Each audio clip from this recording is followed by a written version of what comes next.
우리는 너무 행복한 곳에서 예배하고 있지 않습니까? 우리만 이렇게 행복한 곳에서 예배하면 안 되지 않겠습니까? 먼저 이 자리에 서게 하신 하나님께 진심으로 감사를 드립니다. 그리고 잠시 성교관에 머물다가 그냥 지나갈 수 있는 사람인데 부족한 저를 이 자리에 서게 하신 219 담임 목사님께 진심으로 감사를 드립니다. 또한 함께 은혜를 사모하며 말씀을 듣고 하나님의 나라의 확장을 위해서 귀한 예배에 참석해 주신 모든 서산 제일감리교회 성도님들께 진심으로 감사를 드립니다. 더불어 성교관에 입실할 때부터 지금까지 귀하게 섬겨주신 우리 임정수 목사님께 또 진심으로 감사를 드리고, 제가 예배 때 저희 아내랑 조용히 있다 가자 하면서 제일 뒤에서 예배 드리고 있었는데 좀 어색한 마음이 조금 있었습니다. 그런데 어색한 저의 모습을 보신 우리 이미경 권사님께서 잘 적응하도록 안내해 주시고 또 반찬도 때때마다 이렇게 섬겨주셔서 너무나 감사했습니다. 이 자리를 비롯해 다시 한번 감사 인사를 드립니다. 성교관에 처음 입실했을 때 얼마나 행복하고 아늑하고 따뜻한지 감사 기도가 계속 나왔습니다. 너무나 감사한 고백을 하더니 제가 식탁에 앉아 있는데 하나님께서 저에게 감사의 조명을 비춰주듯이 제 마음이 감사로 충만했습니다. 성교관에 너무 좋은 성교관에 머물러서 감사한데 바로 앞에 또 교회가 있어요. 그래서 교회에 나와서 예배 드릴 수 있어서 너무 감사했고, 무엇보다도 기도하는 교회를 만나게 되어서 너무나 감사한 고백을 드렸습니다. 또한 제가 선교지에서 선교 전략 중 가장 중심이 되는 키워드가 하나 있는데 그것은 바로 다음 세대입니다. 그런데 우리 서산제일교회에 와서 이 다음 세대 아이들이 주일마다 앞에 나와서 찬양하고 또 교회 곳곳마다 다음 세대들이 있고 대예배를 드리면서 은혜 받는 모습들을 보면서 제 마음이 뜨거워졌고, 하나님이 이곳에 인도하신 이유가 있구나라는 그런 깊은 영적인 감동을 받았습니다. 저희 부부는 2024년 결혼과 동시에 제가 프로포즈를 나 선교사로 갈 건데 결혼할래 말래 이렇게 강하고 엄마 아버지에게 물어봐라 그래서 믿음의 장모님 장인어른께서 허락을 해주셔서 교제를 시작하고 2014년에 아프리카 모잠비크로 파송을 받았습니다. 3년 동안 도시에서 문화와 언어를 배우고 그렇게 있는데 하나님께서 수도 지역에 선교사님들이 너무 많다, 훌륭한 선교사님들이 너무 많으니 너는 더 가난하고 더 소외된 지역에 가서 그들에게 찾아가 복음을 증거해라 라는 마음을 주셨습니다. 아내에게 이 마음을 공유하고 함께 기도하면서 3년 차 때 수도 지역에서 1200km 차로 16시간을 쉬지 않고 달려야 하는 그 거리에 그 도시 베이라라고 하는 도시로 가서 정착을 하기 시작했습니다. 베이라 도시에 가서 지도를 펴고 가장 소외된 지역, 가장 사람이 안 갈 것 같은 지역들을 7곳을 선정해서 방문하였습니다. 그리고 설문조사를 해서 당신의 마을에 가장 필요한 것이 무엇입니까? 라고 물어봤더니 어떤 이장님은 우물이 필요합니다. 어떤 이장님은 우리는 학교가 필요하고, 어떤 이장님은 전기가 필요합니다. 또 어떤 이장님은 교통편이 있었으면 좋겠습니다 라는 것입니다. 그런데 무셴가 마을을 방문했는데 이 이장님이 다리를 다치셔서 거의 힘이 다 없고 마당에 앉으셔서 저와 설문조사를 했습니다. 다리에 기부스를 하고 계셨는데 1차 설문조사를 하고 무엇이 가장 필요하세요? 라고 여쭤봤더니 보건소가 필요하다는 것입니다. 그래서 2차 방문 약속을 잡고 당일 2차 방문에 갔는데 이장님의 아들이 울면서 저에게 찾아오는 것입니다. 선교사님, 우리 아버지 돌아가셨어요 라는 것입니다. 그래서 그 울고 있는 이장님 아들을 위로하고, 그러면 내가 이 무셴가 마을에 대해서 더 알고 싶은데 어떻게 해야 합니까? 라고 물어봤더니 우리가 마을 사람들이 다시 새로운 이장님을 뽑았습니다. 그러면서 새로운 이장님을 소개시켜줘서 다시 설문조사를 처음부터 하게 됐습니다. 마을 이장님께서 제가 이제 설문조사를 하고 마지막 질문에 그래서 이 마을에 가장 필요한 것이 무엇입니까? 라고 여쭤봤더니 선교사님, 우리 무셴가 마을에 가장 필요한 것은 교회입니다 라는 것입니다. 왜 교회가 필요해요? 의심을 갖고 제가 한 번 더 물었습니다. 약 30년 전에 옆나라 짐바브웨 선교사님이 우리 마을에 1년 정도 왕래를 하면서 복음을 증거했는데 그분이 말없이 오지 않았습니다. 그래서 우리가 이 망고나무 아래에서 매 주일마다 20명, 아이들을 포함해서 20명이 예배하면서 우리에게 선교사를 보내주세요라고 30년 동안 기도했는데 오늘 당신이 우리 마을에 온 것입니다. 저는 7마을 중에 이 마을에 하나님의 인도하심이 있다, 예비하심이 있다라는 사인을 받고 이 무생가 마을을 섬기기 시작했습니다. 그래서 주일에 무생가 마을 사람들이 어떻게 예배를 하는지 참석을 했습니다.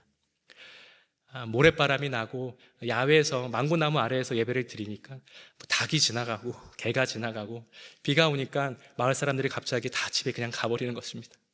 마을 이장님의 말씀의 내용은 창세기 아담과 하와 이야기였고, 또 다음 주 예배를 참석했는데 또 마을 이장님이 창세기 아담과 하와를 전하는 것입니다. 다음 주에도 말씀을 듣는데 또 아담과 하와입니다. 이거는 말을 해야겠다 해서 예배를 끝나고 이장님을 뒤로 불러서 이장님 왜 아담과 하와 말씀만 전하세요? 다른 것도 전하세요? 라고 했더니 선교사님, 저는 30년 전에 그 선교사님이 가르쳐준 게 이거밖에 기억이 안 나요. 그리고 저는 글자를 잘 못 읽어요. 이분이 성경책을 하나 갖고 계신데 자세히 봤더니 이 카톨릭 성경을 갖고 있고 다른 사람은 성경이 하나도 없는 것입니다. 그래서 제 마음에 감동을 주셔서 하나님, 이들에게 성경책을 나눠주고 싶습니다 라는 뜨거운 감동을 주셨습니다. 근데 당시 초임 선교사였기 때문에 재정의 여유가 없었습니다. 성경책을 사야 하는데 제가 살고 있는 도시에는 성경책을 판매하는 곳이 없습니다. 성경책을 사려면 차로 16시간, 이틀을 가서 성경책을 구입해야 되는데 그 당시 성경책을 살 돈도 없고 차로 왕래할 수 있는 그런 경비조차도 없었습니다. 하나님, 재정을 주세요. 누가 기도해서 저에게 재정을 좀 부어줬으면 좋겠어요 라고 저는 재정을 위해서 기도했습니다. 그렇게 몇 주 동안 기도를 하는데 주일날 무생가 예배를 마치고 집으로 돌아오는 길에 길이 매우 안 좋습니다.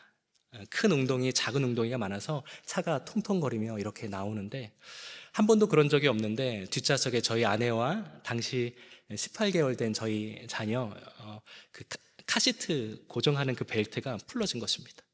그래서 아이가 불안하고 엄마도 뭐 어쩔 수 없어서 엄마도 뒷좌석에서 노력을 하는데 안 되는 것입니다.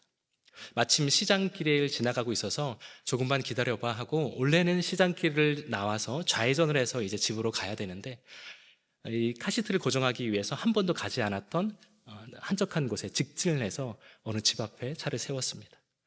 열심히 그 카시트를 고정하는데 잘 안 되는 거예요. 그런데 뒤에서 어떤 사람이 도움이 필요하세요? 라고 저에게 묻는 것입니다.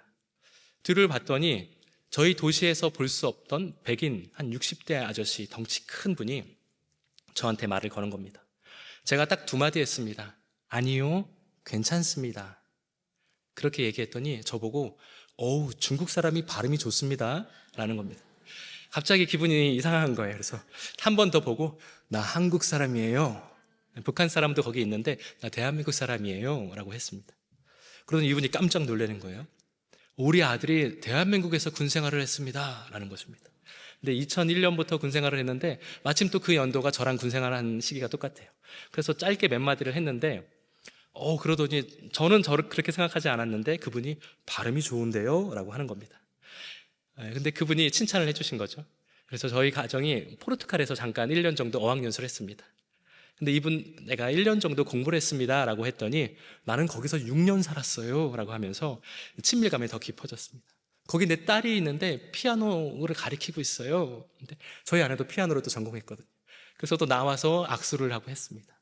그런데 당신 한국 사람이 여기 모잠비크에 와서 특히 수도 지역이 아닌 이 베이라 도시에 와서 무슨 장사를 합니까? 라고 묻는 것입니다.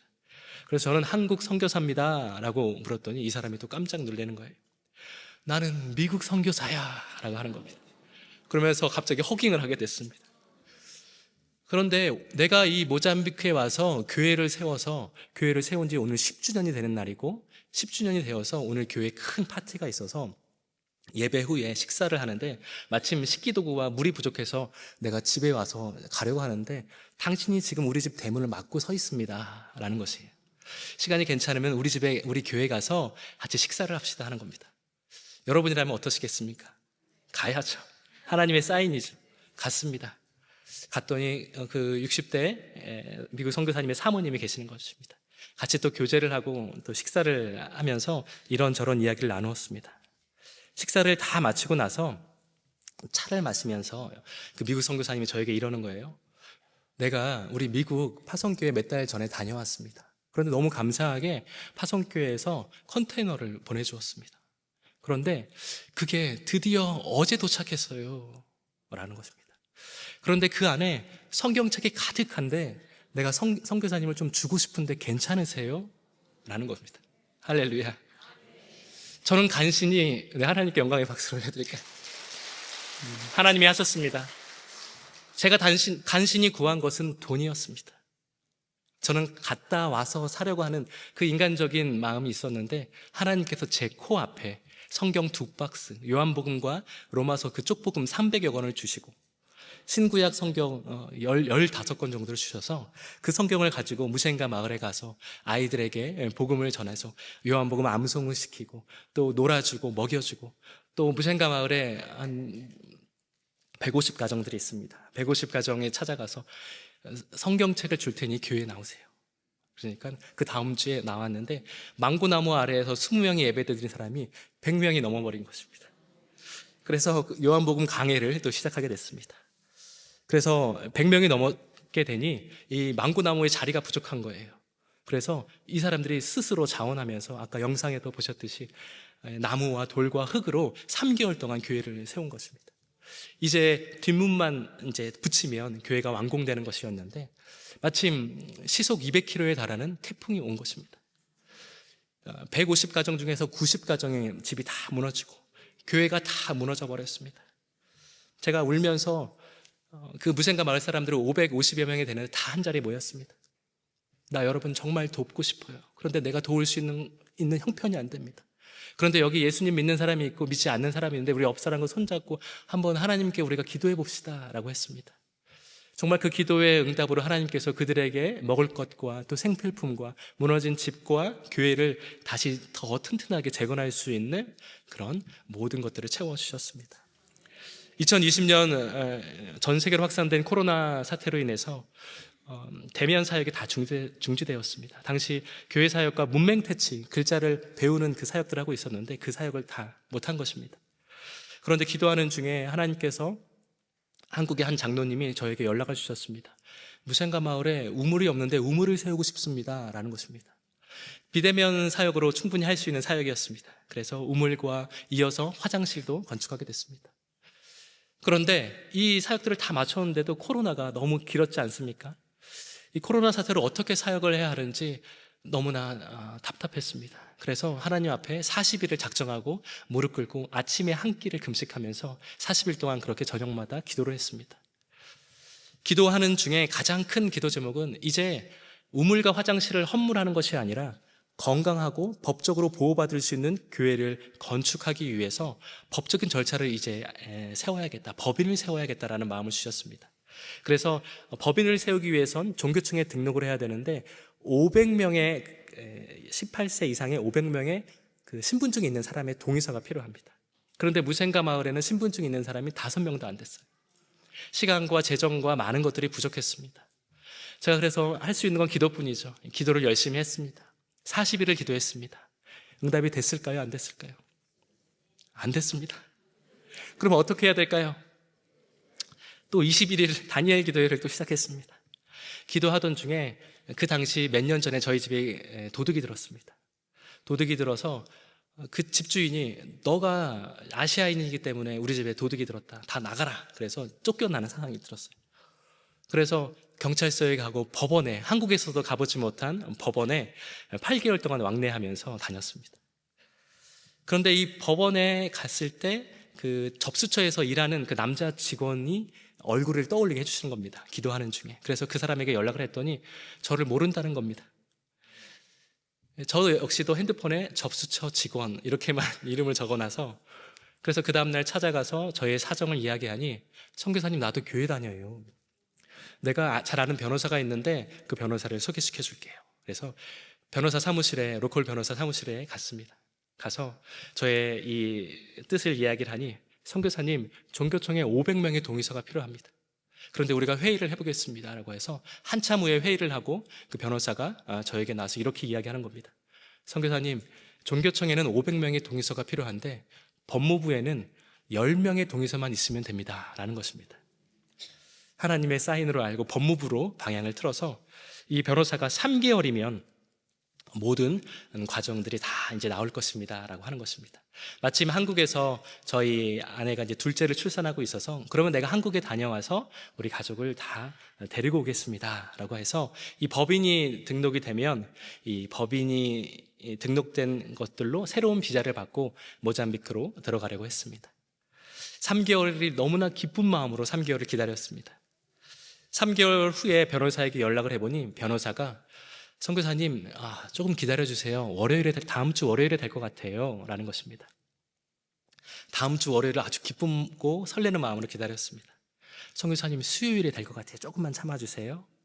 수요일이 됐는데 선교사님이 금요일에는 진짜 될 것 같아요. 금요일에 또 기쁜 마음으로 연락을 했는데 다음 주 월요일에는 정말 됩니다. 월요일, 수요일, 금요일, 월요일, 수요일, 금요일, 1주, 한 달 후에 이렇게 반복하면서 무려 3년 6개월의 시간이 흘렀습니다. 제 마음이 아주 문드러지도록 밥을 먹어도 먹는 것 같지 않고 걸어가도 걸어가지 않는 것 같고 잠을 자도 잠이 오지 않는 아주 이 젊은 나이에 인생의 쓴맛을 아주 경험하였습니다. 물론 아프리카고 개발도상국이기 때문에 절차가 느린 것은 당연하지만 너무나 많은 우발사항들이 생겼습니다. 이름을 등록했더니 이 이름이 이미 유사한 이름이 있다는 거예요. 이 서류가 1600km가 떨어진 지역입니다. 비행기로 서류를 왔다 갔다 하고 차로 서류가 왔다 갔다 하는데 이름이 있다고 하니 다시 서류를 준비해서 많은 서류를 또 제출했습니다. 간신히 그 이름을 사용할 수 있도록 승낙 허가증을 받았는데 이 택배 회사에서 우천 때문에 서류를 다 적시고 다 잃어버린 겁니다. 이 서류가 있어야 다음 절차가 있는데 다시 처음부터 해서 다시 또 몇 개월을 기다리고 드디어 이 서류를 받게 됐습니다. 그래서 또 추가 서류를 해서 이제 법무부에 서류를 제출했는데 법무부가 역사상 처음으로 건물 신축 이전을 하는 겁니다. 그러면서 공지를 하는 것입니다. 몇 개월 동안 업무를 할 수 없습니다. 그리고 몇 개월 후에 연락을 했더니 이제 당신들이 제출한 그 서류를 봤더니 보증기간이 지난 서류들이 있습니다. 다시 제출하세요. 그래서 또 몇 개월을 또 다시 준비해서 제출했습니다. 또 몇 개월 후에 이 서류를 보더니 그런데 이상하게 왜 이렇게 가난한 사람들, 월급도 없고 핸드폰도 없는 사람들이 어떻게 이 단체 임원이 됩니까? 라고 의심을 하게 됩니다. 그래서 이 모잠비크 정부에서 테러 자금을 조달하려고 하는 그 목적으로 이 단체를 설립한 것이 아니냐라는 아주 특별한 관심을 받게 됩니다. 그래서 이 10명의 임원진의 서류를 추가로 제출하세요라고 하는 것입니다. 아주 시간이 또 오래 걸렸습니다. 열심히 준비해서 서류를 다 제출했는데 이 서류를 이제 10명의 서류를 전산을 입력해야 되는데 이 전산 시스템이 자기 나라 게 아니고 원조를 받은 시스템입니다. 그래서 이 시스템이 또 고장이 난 것입니다. 그래서 또 몇 주를 기다렸다가 시스템이 복원됐는데 그 10명의 개인 코드가 있습니다. 코드를 또 입력해야 되는데 이 공무원이 2명의 사람의 코드를 중복 입력해서 수정을 못하고 있는 거예요. 또 며칠을 지나서 몇 주 동안 수정을 겨우겨우 해서 마지막 최종 승인 서류를 이제 뽑아야 되는데 승인 서류를 뽑을 때 우리 한국으로 따지면 주민등록증 보면 직인이 배경에 찍혀 있지 않습니까? 파란색으로. 그런데 그 시스템이 고장난 거예요. 이것 말고도 재정의 부족 여러 우발 사항으로 3년 6개월이 지났습니다. 여러분께서 저라면 어떠시겠습니까? 3개월이면 된다는 그 일들이 3년 6개월이 된다면 속이 다 문드러지지 않겠습니까? 선교사님, 언제 들어가세요? 언제 들어가세요? 저는 변호사의 말을 듣고 다음 주 월요일이 됩니다. 또 다음 주 월요일이 돼서 저는 거짓말쟁이 신세가 되어버렸습니다. 정말 쥐구멍이라도 숨고 싶을 정도로 제 자신이 참으로 비참하고 수치스럽고 고통스러운 고난의 시간이었습니다. 누군가가 전화 오는 것이 너무나 무서웠습니다. 한국에 있다는 것이 가시방석이었고 선교 숙소를 8번이나 옮겼습니다. 아내가 어느 성교관에서 지하에 있었는데 싱크대를 설거지를 하다가 싱크대를 부여잡고 펑펑 우는 거예요. 마침 또 그 지하의 옆에 그 벽에 금이 가서 옆 건물의 화장실에서 오물이 계속 나오는 겁니다. 그런데 가스 때문에 방문을 닫고 마스크를 쓰고 아이들이 가 자고, 또 아침이 되면 일어나서 밖에 나가서 저녁까지 그냥 어슬렁어슬렁 거리다가 어디 앉아 있다가 잘 때만 들어오고, 정말 남편으로서 아빠로서 너무나 비참했습니다. 주님께서 주신 그 선교 사명을 위해서 기다림의 시간을 보내고 있지만 기다림이 깊어질수록 고통스럽게만 느껴졌습니다. 정말 이렇게 기다리는 게 맞아? 조바심과 두려움이 끊임없이 찾아왔습니다. 정말 그만 기다리고 싶다. 그냥 내 인맥과 내 재정을 동원해서 모든 수단과 방법을 동원해서 이 문제를 해결하고 싶은 마음이, 인간적인 마음이 불쑥불쑥 찾아왔습니다. 사명의 길이 막혀서 정말 고통스러운 시간들을 보내었습니다. 잠언 13장 12절 말씀에 소망이 더디 이루어지면 그것은 마음을 상하게 한다라는 말씀이 있습니다. 뭐가 더디 이루어진다고요? 소망이 더디 이루어지면 뭐가 상한다고요? 네, 마음이 다 상한다는 것입니다. 우리 성도님들께서도 하나님께 받은 사명이 있으시죠? 하나님 앞에 소망을 두고 기다림 가운데 계실 분이 있을 줄 믿습니다. 나의 인생의 문제, 나의 가정의 문제, 사업터와 교회의 문제를 가지고 기다리시는 분이 계시죠. 어떤 나의 인생의 중요한 결정 앞에서, 어려운 위기 앞에서 그 법적인 문제를 두고 기다림 가운데 계시는 성도님들이 계실 줄 믿습니다. 가족의 구원을 위해서 우리가 오랫동안 기다리지 않습니까? 질병의 그 병낫기를 오랫동안 우리가 기다리지 않습니까? 나의 오래된 그 상처가 치유되기를 기다리고 또 하나님을 깊게 만나기를 우리는 기다리고 있습니다. 오늘 우리 본문 말씀은 우리가 너무나 잘 알고 있는 말씀이죠. 마리아가 하나님의 천사 가브리엘에게 하나님의 사명을 받는 내용이 등장합니다. 마리아가 지금 받은 사명은 무엇입니까? 하나님의 아들 예수님을 임신하는 사명을 받았습니다. 당시 마리아의 나이는 성경에 기록되어 있지 않지만 대부분의 주석에서는 유대 전통과 문화적 그 배경을 고려했을 때 14세에서 16세의 나이였을 가능성이 높다라고 말하고 있습니다. 사실 마리아가 살고 있는 당시 유대 결혼 풍습에는 혼인이 성사되기까지 3단계가 필요합니다. 먼저는 12세가 되면 약혼을 하고 또 13세가 되면 정혼을 하게 됩니다. 그런데 이 정혼은 부부 합방만 하지 않은 것이지 법적으로 부부 효력이 있습니다. 그런데 이 정혼의 시기 때 아이를 가진다면 간음죄에 해당하는 것이고, 이 간음죄는 당시 돌로 쳐 죽임을 당하는 죄였습니다. 여러분, 마리아에게 둘러싼 시대적 상황을 한번 생각해 보시기 바랍니다. 어린 마리아에게 천사 가브리엘과의 만남은 축복으로 다가오기는커녕 마리아 인생 존재 자체를 송두리째 뒤흔드는 두려운 말이었고 사형 선고와 같은 말들로 들렸을 것입니다. 지금 마리아는 하나님으로부터 받은 그 사명을 받아서 기다림 가운데 있지만 처녀로서 지금 임신을 하게 되어서 간음죄로 돌로 쳐 죽임을 당해도 마땅한 그런 신세를 처한 것입니다. 간음죄로 큰 오해와 희생을 감당해야 되고 수치를 겪어야 한다는 것입니다. 아이를 가졌다는 것만으로도 공동체에서 쫓겨나고 저주받은 인생의 꼬리표를 달고 살아야 하는 그런 상황을 마주한 사람이 바로 마리아였습니다. 마리아가 사람들에게 일일이 다 찾아가서 하나님의 그 천사가 나에게 하나님의 아들 예수 그리스도를 주신 거예요 라고 말한다면 어떻게 반응할까요? 미친 사람 취급을 하겠죠. 여러분, 아이를 임신하게 되면 몇 개월을 기다려야 되죠? 10개월이죠. 그렇다면 이 아기 예수가 출산하고 나서 메시아로서의 역할을 하기까지 몇 년을 기다려야 하는지 당시 마리아는 알고 있었을까요? 우리는 30년이라는 시간을 다 알고 있지만 당시 마리아는 몰랐습니다.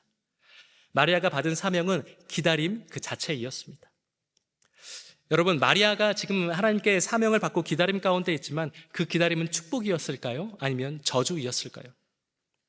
마리아는 알았습니다. 세상의 관점으로는 저주였지만 하나님의 관점으로는 축복이었다는 것을 마리아는 알았습니다. 그래서 오늘 본문 말씀 이후에 하나님을 찬양하는 그런 말씀이 등장합니다. 마리아는 자신의 몸 안에 예수 그리스도의 오심이 2000년 전 아브라함에게 약속하신 그 하나님의 그 약속이 성취되는 그 순간에 중심에 있는 자신을 발견했다는 것입니다. 또한 구약의 수많은 믿음의 사람들이 그토록 외쳤던 그 구원과 메시아의 외침에 드디어 응답하시는 하나님을 경험하는 사람이 바로 메시아이었습니다. 또한 구약 이후에 400년간의 침묵의 시간이 있지 않았습니까? 그 400년간의 침묵의 시간을 깨시고 드디어 하나님의 일하심을 맛보는 사람이 바로 마리아이었습니다. 마리아는 성경의 어떤 인물과는 다르게 비교도 할 수 없을 정도로 아주 큰 축복을 받은 사람입니다.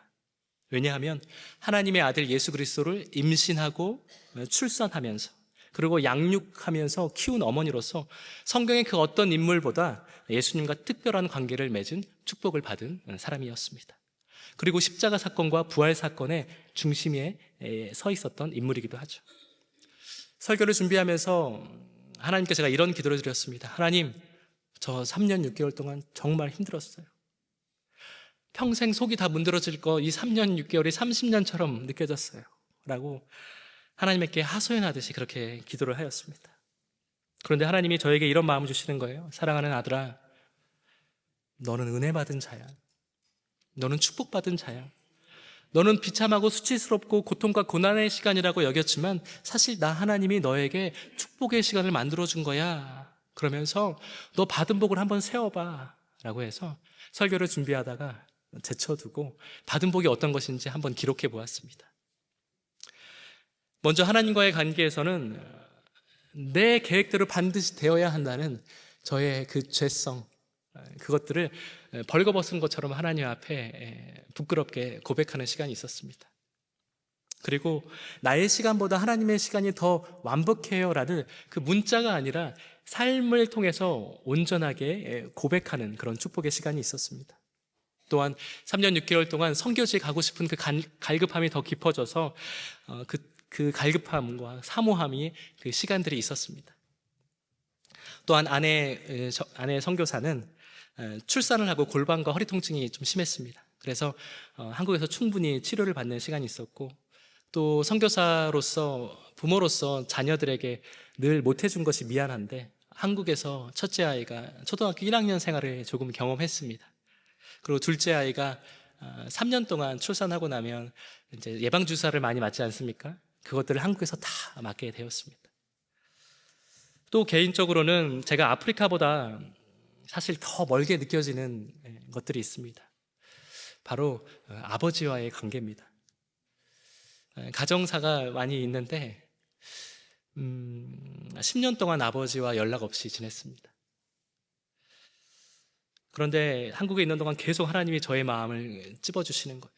너 이제 선교사 됐고 목회자 됐는데 이제 하나님의 사랑을 돌려드려야지, 용서해야지, 용납해야지. 전화를 하는데 손이 벌벌벌벌 떨리는 거예요. 전화를 하면서도 받지 마라. 그리고 하나님 앞에 그 명분, 나 전화했어요, 이거 내세우려고 받지 마라 했는데 3번 만에 받으셨어요. 살이 다 빠지시고 건강이 다 악화되셔서 아버지 앞에 용서를 구하고 또 아버지에게 사랑을 표현하면서 둘째 자녀가 둘이 있는지도 몰랐습니다. 둘째 두 아이들을 보여드리고 무릎에 앉혀서 함께 웃고 울며 산책하고 맛있는 것도 먹으면서 그렇게 축복의 시간을 보냈습니다. 선교관을 8번 옮기면서 사실 이곳에 서울에서 계속 선교관을 옮겼는데 이 서산까지 내려오면서 사실 많이 힘들었습니다. 하나님, 저 가서 그냥 기도만 할래요. 그렇게 새벽에 나와서 기도를 하는데 목사님 말씀이 하나하나 한 단어 하나가 너무 위로가 되는 거예요. 그런데 이번 주 수요일에 우리 담임 목사님께서 저희 가정을 갑자기 소개시켜 주시는 거예요. 놀라서 잠깐 인사를 드렸는데 수요 예배 전 3시간 전에 모잠비크 이민국에서 모잠비크 대사관에서 연락이 왔습니다. 김 목사님, 최종 비자 승인이 완료되었습니다. 할렐루야. 하나님께서 하셨습니다. 이제 다음 주에 비행기표를 이제 가장 싼 날로 정하고 이제 5월달 초에 이제 출국을 하려고 합니다. 우리 성도님들께서 생각하시기에 제가 받은 그 그 기다림의 시간이 축복이었을까요? 저주였을까요? 저주였나요? 축복이었습니다. 혹시 오늘 예배에 참석하신 분들 중에서 하나님께로부터 받은 사명이 있는데 그 기다림의 시간을 보내고 계신 분이 계실 겁니다. 오늘 본문의 마리아처럼 그 기다림 가운데 많은 어려움들, 많은 수치와 고난과 고통의 시간으로 보내고 계신 분들이 계실 것입니다. 하지만 하나님께서 우리에게 이렇게 말씀하십니다. 사랑하는 아들아, 사랑하는 딸아, 너도 마리아처럼 너의 몸 안에 예수를 품고 기다려라. 너도 마리아처럼 너의 몸 안에 너의 사명을 품고 기다려라. 그러면 이 말씀, 이 음성을 주시면 우리는 어떻습니까? 마음이 뜨거워지고 우리의 고백이 어떻습니까? 네, 주님, 그렇게 하겠습니다라는 멋진 결단과 다짐을 하면서 하나님께 우리가 고백하지 않습니까? 하지만 나의 멋진 그런 고백과 결단의 고백을 하나님께 올려드리는 것이 아니라, 이것에 집중하는 것이 아니라, 하나님, 내가 하나님의 사명을 품고 기다리겠습니다라고 고백을 하면서도 여전히 하나님 앞에 믿음을 발휘하지 못하고 힘들어하는 나의 연약한 믿음을 발견해야 한다는 것입니다. 고백과 결단은 너무 멋지지만 내 몸에서 그리스도가 아니라 내가 영광을 받으려고 하는 나의 죄성을 인정해야 한다는 것입니다. 아, 나 이렇게 신앙생활하면 안 되는데 라는 나의 심령 깊은 곳에서 나의 존재의 한계와 나의 무능함을 철저하게 인정할 수밖에 없는, 그래서 하나님 앞에 두 손 들고 항복할 수밖에 없는 나를 발견하는 데까지 가야 합니다. 그래서 사명을 위한 그 기다림은 오직 예수 그리스도로만 가능함을 깨닫고 고백하는 수준까지 가야 한다는 것입니다. 혹시 여기 계신 분들 중에서 나의 힘과 나의 재력과 나의 인맥으로 그 기다림을 감당하실 분이 계신가요? 우리 중에 누구도, 죄송하고 외람된 말씀이지만, 예수님을 바라보지 않고 사명의 그 기다림을 감당할 수 있는 사람은 아무도 없습니다. 만약에 내 심령 깊은 곳에서 나는 나의 계획과 나의 노하우와 나의 인맥과 나의 재력으로 그 사명의 기다림을 기다릴 수 있다는 그 마음이 조금이라도 꿈틀거리고 있다면, 그래서 시간이 다 해결해 주겠지라는 그런 안일한 생각이 내 안에 있다면, 그것은 사명이 아닌 욕망인 것입니다. 왜냐하면 사명의 기다림은 하나님께만 소망을 두고 예수 그리스도를 바라보며 나는 할 수 없는 것을 철저하게 인정하는 영적 전쟁이기 때문입니다. 여러분, 사명을 위한 그 기다림의 시기에 승리할 수 있는 유일한 비결이 딱 한 가지 있습니다. 그것은 우리가 잘 알고 있는 말씀입니다. 히브리서 12장 2절 말씀이죠. 믿음의 주요 또 온전하게 하시는 이인 누구를 바라본다고요? 예수님께서만이 사명의 기다림의 본이 되시기 때문에 우리가 예수님을 바라볼 때 그 사명의 기다림을 감당할 수 있다는 것입니다. 여러분, 가정 안에 기다림이 없다고 생각해 보세요. 부모가 자녀를 향해서 기다리지 않다고 생각해 보시기 바랍니다. 기다림이 없는 관계, 기다림이 없는 사업, 기다림이 없는 교회는 축복과 멀어질 수밖에 없습니다. 우리는 반드시 사명을 위한 그 기다림의 때 예수 그리스도를 바라보아야 합니다. 우리가 이렇게 믿음으로 살려고 나아가는데 사단이 가만두겠습니까? 마귀가 가만두겠습니까? 사단과 마귀는 우리 세상 사람들을 내 주위에 붙여서, 심지어 우리 교회 동역자들을 내 붙여서 이렇게 말합니다. 너 왜 미련하게 기다리고만 있어? 왜 기다리면서 시간을 낭비하고 있어? 시간이 금이야. 무식한 사람들이나 기다리는 거지. 빨리, 기도는 기도고 세상의 방법대로 빨리 해결해. 다 그렇게 하는 거야. 라면서 사단과 마귀의 그 속삭임에 기다림에 대해서 반감을 일으키게 하고 기다림을 무가치한 것이라고 우리에게 속삭입니다. 그래서 결국 인본주의로 모든 과정을 시작하고 마쳐서 인간적인 냄새만 나고 자신의 영혼뿐만 아니라 주변의 영혼에게도 좋은 영향력을 미치지 못하고 하나님께 영광을 올려드리지도 못하는 것이죠. 말씀을 마무리하려고 합니다. 하나님께서 찾으시는 사람은 어떤 사람입니까? 하나님은 이 사명을 위한 그 기다림의 시기 때 예수 그리스도를 바라보는 사람을 찾고 계십니다. 특별히 우리 가정에서, 우리 교회에서 우리 서로 집사님들, 권사님들, 우리 청년분들, 또 우리 장로님들 서로를 보시면서 우리 교회 안에 어떤 분들을 찾고 계십니까? 성공한 사람을 찾고 계십니까? 유명한 사람, 권위가 있는 사람을 찾고 계십니까? 우리 가정과 우리 교회에서 정말 우리가 보고 싶은 사람은 그 사명을 위한 그 기다림의 때에 예수님 바라보면서 하나님께 두 손 들고 하나님의 도우심을 구하는 사람을 우리는 우리 교회와 가정 안에서 보고 싶은 것입니다. 우리 다음 세대들이 우리 어른들을 볼 때 유명한 사람, 돈 많은 사람을 찾는 것이 아니라 이런 믿음의 사람들을 우리 부모님을 통해서 우리 장로님, 권사님, 집사님을 그 사이에서 우리가 보고 싶은 것이죠. 오늘 예배에 참석하신 분들 중에서 누가 그 모든 세대들이 찾고 있는 그 믿음의 부모, 믿음의 집사님, 권사님, 또 장로님이 되시겠습니까? 바로 내가 되어야 합니다. 여전히 나는 죄성이 있죠. 하지만 예수님을 바라볼 때 이 사명을 위한 그 기다림의 때를 모든 것을 승리할 수 있다는 것입니다. 다른 사람은 몰라도 나는 알지 않습니까? 하나님이 나를 위해서 얼마나 오랫동안 기다려주셨는지, 하나님께서 나를 향해서 얼마나 많이 용서해 주시고 사랑해 주시고 그렇게 기다려 주셨는지 다른 사람은 몰라도 나는 알지 않습니까?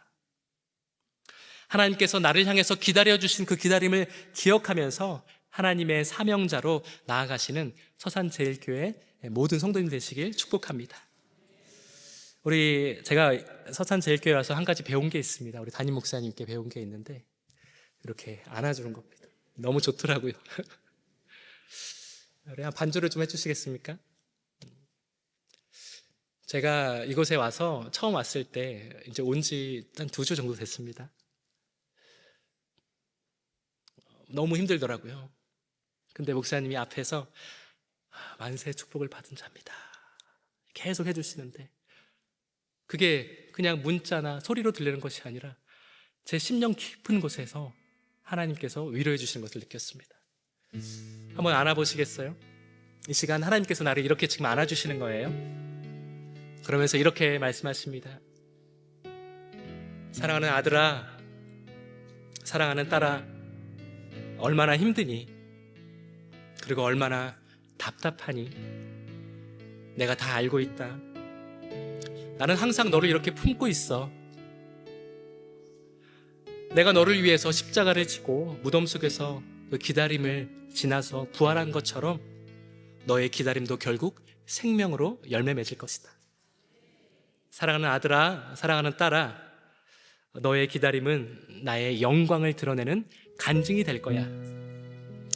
조금만 더 참고 내 얼굴을 바라보아라. 할렐루야. 저는 잠시 있다 가는 사람입니다.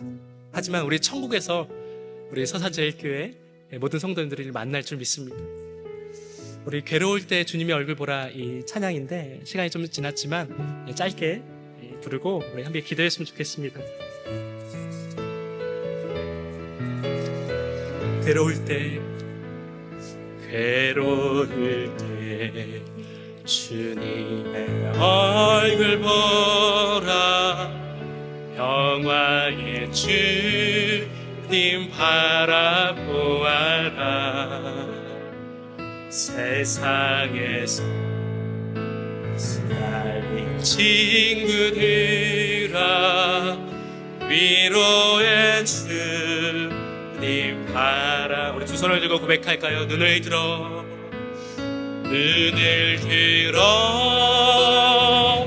주를 보라. 내 모든 염려 주께 맡겨라.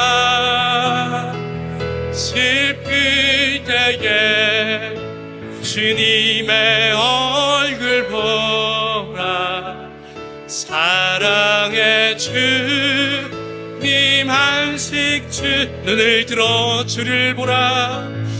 눈을 들어 주를 보라. 내 모든 염려 주께 맡겨라. 슬플 때에 주님의 얼굴을 봅니다. 사랑의 주님 안식을 주실 것입니다.